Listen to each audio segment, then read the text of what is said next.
12 மணிக்கு விஜய் வந்து இங்கே பேசுவார் என்று இவர்கள் தொடர்ந்து சொல்லிக் கொண்டிருந்தார். ஏனென்றால் 3 மணிக்கு அவர் வருவதற்கு முன்பு 12 மணிக்கே கூட்டத்தை கூட்டி வைத்தால் தானே.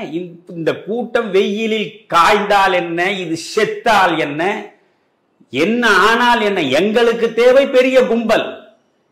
அதனால் திட்டமிட்டு இவர் 12 மணிக்கே வந்து விடுவார் என்று இவர்கள் சொல்ல, தலைமை கழகத்தினுடைய அறிவிப்பே 12 மணிக்கு அவர் வந்து விடுவார் என்கிற பொழுது நாம் இடத்தை பிடிக்க வேண்டுமே, தேவ மகனை போய் பார்க்க வேண்டுமே. ஆனால் இவன் 8 மணிக்கே வந்து அங்கே நின்று விடுகிறான்.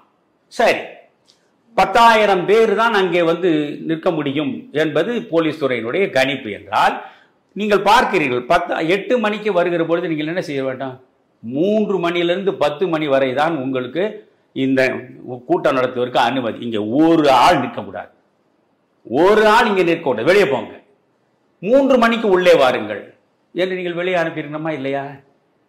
நீங்கள் அவ்வளவு பெரிய கூட்டம் கூடுவதற்கே அனுமதிச்சீங்க?